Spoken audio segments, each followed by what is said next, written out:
Empatia visceral. A empatia é um instrumento da sintonia emocional. Temos dificuldade em ler ou entender os pensamentos dos outros, mas os sentimentos e ânimos são muito mais fáceis de captar. Todos somos sujeitos a perceber as emoções de outra pessoa. Os limites físicos entre nós e os outros são muito mais permeáveis do que imaginamos. As pessoas afetam os nossos ânimos o tempo todo. O que você deve fazer é transformar essa resposta fisiológica em conhecimento.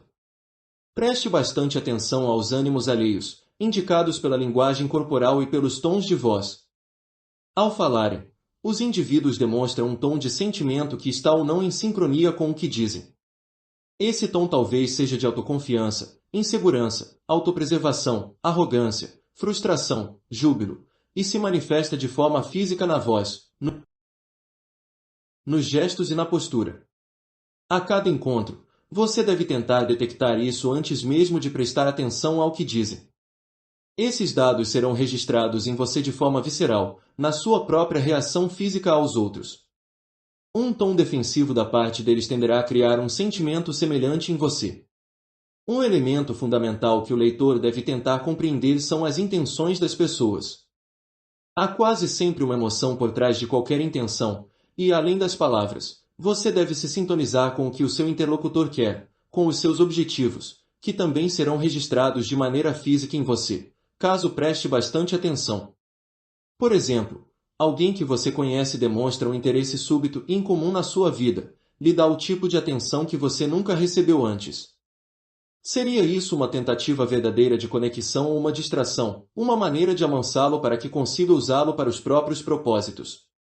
Em vez de se concentrar nas palavras dele, que demonstram interesse e entusiasmo, volte o foco para o tom geral do sentimento que estiver captando.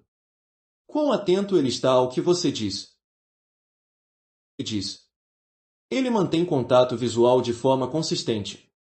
Você tem a sensação de que, apesar de o estar escutando, ele está absorvido em si mesmo. Se você for objeto de uma atenção súbita, mas isso não parecer confiável, é provável que a pessoa queira lhe pedir algo, usá-lo ou manipulá-lo de algum modo.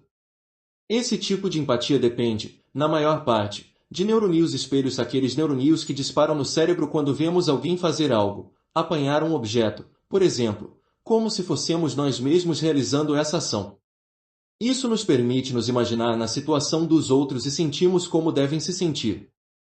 Há estudos que revelaram que as pessoas que tiram notas altas em testes de empatia são, em geral, mímicos excelentes.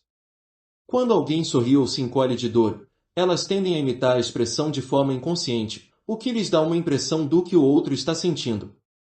Quando vemos alguém sorrindo e de bom humor, acabamos contagiados por essa ação.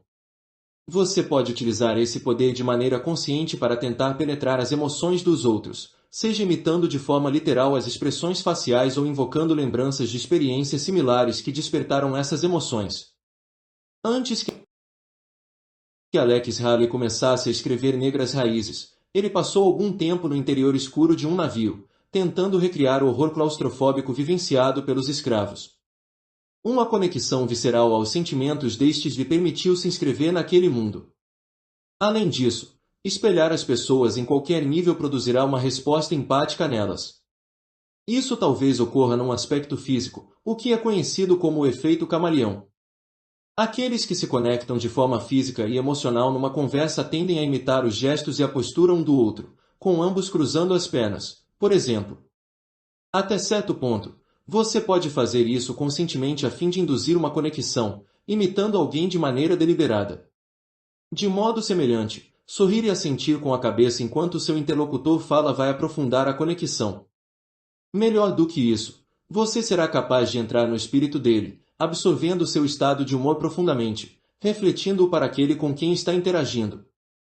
Criará uma sensação de afinidade. O ser humano anseia em segredo por essa afinidade emocional na vida diária, pois é tão raro que a obtenha. Ela tem um efeito hipnótico e apela ao narcisismo das pessoas à medida que você se torna o espelho delas. Ao praticar esse tipo de empatia, tenha em mente que você precisa manter um grau de distanciamento. Não se envolva por completo nas emoções de outros, pois tornaria difícil analisar o que captar e poderia levar a uma perda de controle que não é saudável. Ademais, fazer isso com muita intensidade pode produzir um efeito horripilante. O balançar de cabeça, os sorrisos e o espelhamento em instantes selecionados precisam ser sutis, quase impossíveis de detectar. Empatia analítica.